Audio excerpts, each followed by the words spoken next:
सवाल ये है कि मुहर्रमुल हराम में अहले तशय्यो की जानिब से मातम, झूले, ताबूत और इस तरह के जो अफ़ाल किए जाते हैं, क्या ये शरई तौर पे दुरुस्त हैं? कोई शरीयत से इसका ताल्लुक़ नहीं, सब की सब बिदात है। दीन के अंदर एग्जैजरेशन की गई है और इससे भी आगे बढ़ चुके हैं। अब तो जंजीर जनी और छुरियाँ मारने तक बात आ चुकी है। हालांकि मुफ्ती आज़म जो हैं ईरान के खामनाई साहब, उनका फतवा है कि ये हराम है छुरी मारना अपने आप को। लेकिन आपको पता है इंडिया, पाकिस्तान, बांग्लादेश में जो शिया, ये तो शिया है ही नहीं है, ये तो जाकिरीन के फॉलोअर्स हैं। कोई इल्मी शगफ इनका है नहीं है। इन्होंने रसूमात का नाम जो है वो अहले बैत और मकतब अहले बैत अपने आप को कह रहे हैं। मौलाना इसाक साहब रहमहुल्लाह ताला, जिनकी बड़ी एक्सपर्टीज थी इस फील्ड में, उन्होंने बाकायदा शिया की फ़िक़्ह की किताबों से बताया कि मातम करना हराम है। वो आज के उलमा की लिखी नहीं, पुरानी है। ये बिदात हैं जो उन्होंने दाखिल की हैं। प्रोग्रामों के मैं खिलाफ नहीं हूं, आप करें, लेकिन सड़कें ब्लॉक करके लोगों को तकलीफ में डालना, मरीज हॉस्पिटल तक ना पहुंच सके, बच्चे स्कूलों तक ना पहुंच सके, और इस तरीके से ये मामलात को करना, ये नहीं होना चाहिए। आप कंट्रोल एनवायरनमेंट के अंदर किसी ग्राउंड में सेरेमनी करें, किसी मस्जिद में करें, किसी इमाम बारगाह में करें, ज़रूर करें। लेकिन ये जो बाकी जो चीज़ें, ये झूले और जुलजना के जुलूस निकालना और ये पंजे और उसके नीचे से गुजरना, और फिर आजकल तो घोड़ों को दफना भी रहे हैं, ठीक है, तो ये सब के सब बिदात हैं दीन में दाखिल की हैं। और इसकी वजह से शिया की इन एक्टिविटीज़ ने यानी मकतब अहले बैत को नुकसान पहुँचाया है। बजाय कि उनकी तालीमात को सामने लाया जाता, इन लोगों ने इन मामलात में डालना शुरू कर दिया। मातम भी बिल्कुल हराम है। मैंने यूट्यूब पे मेरा क्लिप ऑलमोस्ट 20 लाख के करीब लोग देख चुके हैं। मातम के हक में शिया के 3 दलाइल, मैंने उसका जवाब दिया, और उसमें जो एक टॉप ऑफ द लिस्ट ये पेश करते हैं, मैं हुसूल बरकत के लिए अर्ज़ कर देता हूँ। बल्कि मैं अगले दिन एक शिया आलिम को देख रहा था, तो वो दुनिया टीवी पे एक प्रोग्राम था, उस पर बैठ के वो कह रहे थे कि जी पहला मातम तो सैयदा आयशा ने किया। जहाँ तक बात उन्होंने वो अहले तशी के मातम की तो मैं अर्ज करूंगा कि इस तरह के सवालात अच्छे भी हैं और उसके नतीजे भी बाज़ औक़ात बुरे भी निकलते हैं। तो हजरत आयशा ने मुंह पीटा था नबी के जनाजे पे, मातम नहीं है तो क्या है? हजरत आयशा की वाज़ेह रिवायत है कि हजरत आयशा ने अपने मुंह पर हाथ मारे थे जब नबी की रहलत हुई थी। हाथ यूं मारें या यूं मारें क्या फर्क है? यूं मारें या यूं मारें क्या फर्क है? बदन को मारना पर एतराज है ना, बदन के यहां मारना जायज है, यहां मारना जायज नहीं है। तो ये सोचने की बात है। तो हजरत आयशा ने नबी मुकर्रम के जनाजे पे गिरिया किया, मातम किया। तो अब उस बेचारे का भी कसूर नहीं है, उसने अपने बाबों से ही सुना हुआ है।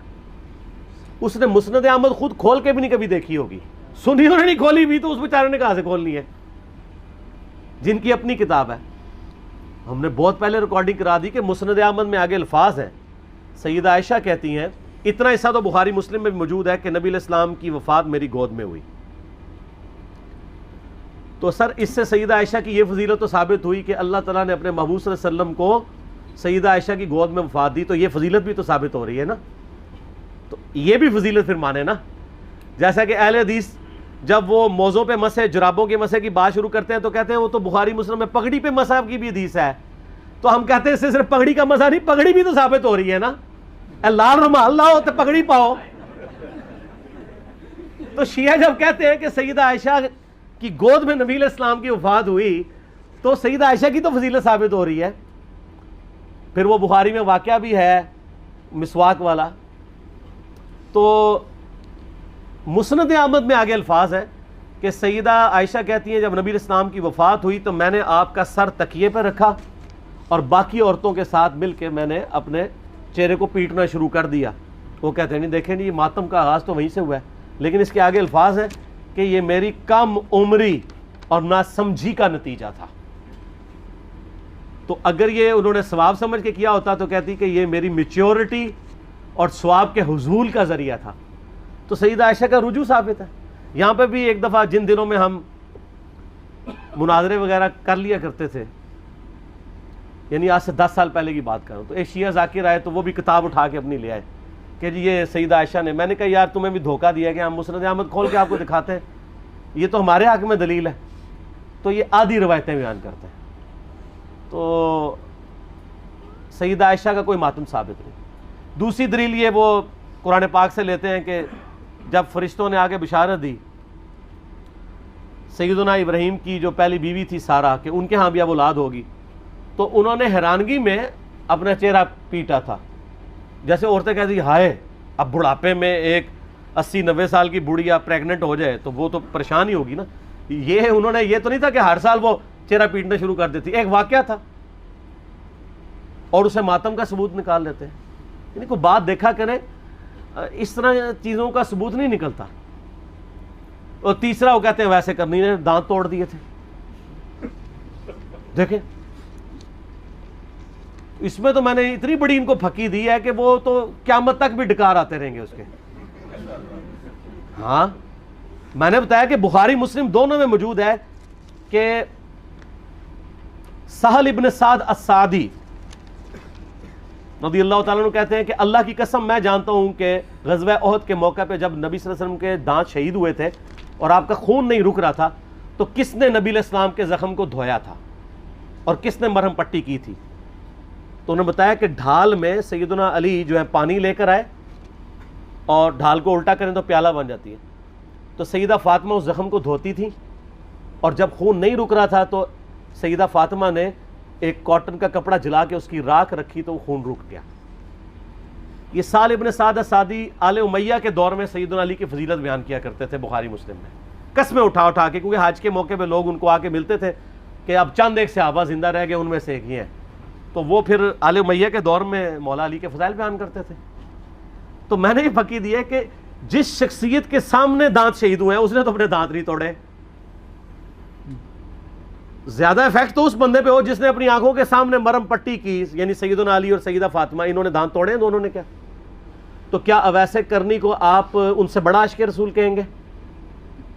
तो अपने ईमान की फिक्र करें। ये तो वैसे करनी इस तसव्वुर से खुद भी कांप उठेंगे। अल मुस्तदरिल हाकिम में मौजूद है कि सैयदना वैसे करनी रहिमहुल्लाह ताला जंग सिफ़ीन के मौका पर मौला अली के पास आए, उनके हाथों पे बैत की और मुआविया इब्न अबी सुफियान के खिलाफ लड़ते हुए शहीद हुए हैं मौला अली की तरफ से। ये अल मुस्तदरिल हाकिम में मौजूद है। तो जो शख्स खुद अली का मुरीद है उसको आप जो है वो अली से बड़ा आशिक़ रसूल साबित करेंगे? जाली वाक़या आता है। सूफिया ने फैलाए, शिया ने भी हाथों हाथ ले लिए। इससे बड़ी बात भी कहना शुरू कर दिया कि जनाब केला वैसे करने के लिए नाज़िल हुआ। और जालिमों, वो केले का जिक्र कुरान में मौजूद है। केला पहले था, अल्लाह दे बंदे हो, अभी गप्पे मशहूर की हुई हैं। और लोग आजकल वो कहते हैं दांतों में दर्द हो तो आप वैसे करनी के 2 नफल पढ़ लें, ये कर लें। सर दांतों में दर्द हो तो किसी डेंटिस्ट के पास जाएं। हो सकता है अंदर से कोई हाड़ खाई गई हो आपकी, कोई कीड़ा लग गया हो, कोई सफाई करवाएं, कोई उसकी आप रूट कनाल करनी हो सकता है उसकी कैपिंग हो, ठीक है। तो ये इस तरह की कहानियाँ ना कराया करें। हाँ, मिसवाक भी करें, वो तो करनी चाहिए जी, उसकी तो ताकीद है। टूथब्रश भी करना चाहिए। ठीक हो गया, सही है जी। इससे ये पूछना था कि वैसे करने की सुन्नत पे अमल करते हुए दांत भी मौजूद हैं, केले भी मौजूद हैं। हाँ जी, क्या मतलब? अगर वैसे करने की सुन्नत पे अमल किया जाए हाँ, पॉसिबल है। हाँ बिल्कुल सही बात है। ये मशवरा दे रहे हैं कि जो वैसे करने की दलील लेते हैं वो उनके दांत तोड़े अपने, केले उनके लिए मौजूद हैं। बिल्कुल ठीक है।